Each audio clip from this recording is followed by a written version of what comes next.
I'm so glad you're able to join us for this edition of The Screen Team. My name is Chris. I'm the host, and I kind of delve into some important questions about some of these movies we're getting ready to review here on The Screen Team. I've got Guy here. Guy has decided to have kind of a mid-spring blockbuster show for you. It's weird now how movies are. Usually the blockbuster season started that first weekend in May. Now they keep pushing it back, and March is kind of when it starts. Oh, even February sometimes with Valentine's Day weekend. Yeah, usually January is your slow month in Hollywood. Generally they want to do at least one major big release in February for Valentine's Day. Sure. Then you now have what's known as your mid-spring blockbusters, which is what we're talking about today. And then the official blockbuster season starts mid-May with the release of Deadpool 2 is going to be one of the first kicks off for the summer blockbusters. Sure. We've got Rampage we'll be talking about here in a bit. Also, the brand new Tomb Raider. But first up, like one of those sleeper hits that is really, really just taken over the box office and a lot of audiences. And I'm curious to see what Guy has said about this movie. We're talking about the movie A Quiet Place. It stars Emily Blunt and John Krasinski. Her real-life husband. Directed by John Krasinski as well. So from the trailers, it hooked me from the very beginning with the trailers. Did it hook you right away? Were you intrigued by what this movie was? Oh, yeah, I was intrigued. The trailer really did set it up as something, massive. I'm going to be in a minority in this film. Okay, you didn't like it. It's not that I didn't like it. It was good. Mm-hmm. It was serviceable. Mm-hmm. But I found a lot of it boring. Okay. So before we get into the boring part, let's kind of delve into the plot a little bit. We've got this couple, John Krasinski, Emily Blunt. Are they married in the film? Yes. Okay. They are husband and wife in the film. Mm-hmm. And they have 3 children. 3 children. They start out with 3 children. Okay. All right. The section you see in the trailer where the little boy turns on the toy shuttle and it starts calling these things, they don't get to him in time. Your film begins with the kid dying. Good times, man. Good times. Which, I'm fine with that. Kind of shock you out of your apathy of what you expect in these type of things. I'm fine with that. Yeah. And their daughter, she actually is deaf. Mm-hmm. She's not just playing a deaf person. And the cast, crew, everybody had to learn sign language to speak with her. Yeah. And she's just blown everybody away. Me too. I think she's fantastic. And she even said that she hopes that this is a foray into actually getting amputees and actors with disabilities and things like that more work. Sure. Because you usually have, actors pretend to have the disability. This is actually allowing talented actors who are disabled to have that foray as well. I think it's a fantastic idea. The movie starts 89 days after the event happens that causes this issue, which we don't ever find out what it is. We don't know what these things are. We don't know where they come from. But apparently they're bad, right? They move by sound, or they see by sound, and they're attracted to noise, and they just tear you limb from limb. And you never got to see them in the trailers, which gave me pause. I was like, I'm scared, and we'll get into that in spoilers. Okay. But after the little boy dies, it immediately cuts to day 478. Like a little over a year later. Mm-hmm. Well, now Emily Blunt's pregnant with another child.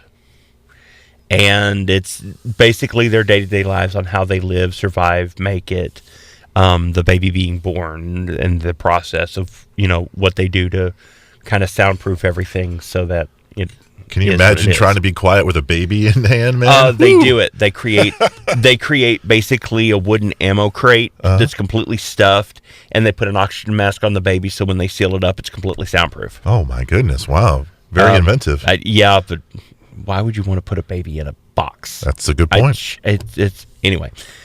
So just out of curiosity, where did the movie miss its marks for you?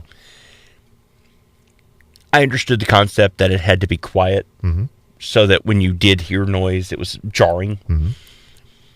It was boring. It was the same as you've seen the original Friday the 13th. Did you really need to see that 5-minute sequence of Alice making coffee where you saw every single little bitty step of her doing it? Right. No. Right. You see this here. Yeah. Now, I will give you storytelling-wise, they do have, exposition given through charts and graphs that they do. The creatures are like this. They respond to this. And it pays off later that it's this way. There are a couple heart-wrenching moments where the daughter feels like the dad doesn't love her. And then when she makes her way down to the basement, you see all these different hearing aids that the father has tried to make and engineer to make her hear better. Yeah. And she sits there and just sobs and bawls. that was heart-wrenching for me and beautiful. But it's just those little sequences of she's doing laundry. Okay. Yeah. I don't need to watch the process of laundry. I do enough of it at home and I find it boring. Why would I be interested in watching someone else do laundry? Right. So do you put that on Krasinski for, his directing skills, or do you think it's more of a script issue? I put it on both. There is no such thing as only one person who shoulders responsibilities in a film, ever. I don't care what people say of it's always this one person's fault. Never. Even Michael Bay, it's never Michael Bay's entire fault? It's not his entire fault. It's predominantly his fault, but not entirely his fault. I will still give it to other things as well for writing scripts that cater to Michael Bay and him creating a perpetual style that makes that prevalent. Sure. But do I solely lay everything at his feet? No. As much as I want to, no. But this film, I would have liked some explanation as to what these creatures were or where they came from. I would have liked more inventive designs. They look like the Demogorgon from Stranger Things. Oh, really? I was like, I'm going to be disappointed when I finally see these. I saw them and I was like, yeah, I'm disappointed. Yeah. Because it's completely CGI. You can tell it's completely CGI. Whereas the Demogorgon, when it didn't have the big fan feather thing on its face and it was just the creature, that was a dude in a costume. That was completely practical, 100%. Well, if you could do it there and it's a low-budget Netflix series, why can't you do it in a multi-million-dollar movie? Yeah, good point. But they really do subscribe to Chekhov's gun in a lot of this.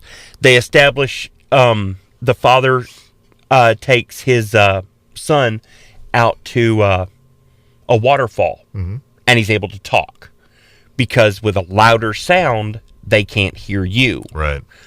So they establish that. Then later on, there's an issue where the basement floods and Emily Blunt has to save the baby. And one of these creatures is down there. She actually backs behind waterfall and he can't hear her.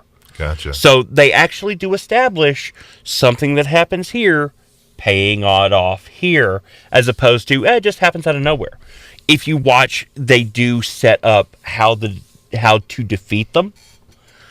And because when they hear, they're armored. So when they hear, the plating of their head separates, and you see this crevice where their supposed ear is. But it's this soft pink fleshy thing. And the daughter has a hearing aid that has a feedback on it. And when it makes their armor open up wide and really expose it, and they are in pain. The moment that happened, that's how they're going to defeat him. And I knew that. Yeah. But they establish it so that when they come back to the end where she finds all these different hearing aids, she actually takes one in a feedback loop, puts it on a microphone that he has been establishing. He's trying to contact the outside world. Puts it onto that. It radiates that noise that makes them in pain. Their heads open up and they take shotguns and shoot them where they can actually be hit. Gotcha. So it's an establishment thing. And that's a slow build, and I can appreciate that. Like I said, overall, very good, serviceable film. It's just when you start getting those dragging sections in the middle of seeing their day-to-day lives, I don't care. Okay. So there's a reason why you don't watch movies in real time. If I wanted to watch a film in real time, I would go rent Andy Warhol's The Empire State Building, which is just him pointing a camera at the Empire State Building for 3 hours in real time. You don't watch films in real time for just that reason. Yeah, good point. Good point.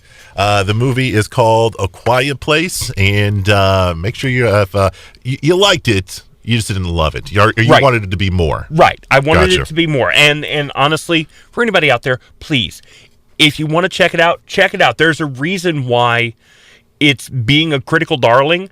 I think it's a little overhyped, but it is still a very good film. Please, go check it out. It is well worth your time. All right, he's Guy. I'm Chris. We got more reviews coming your way next here on the Screen Team.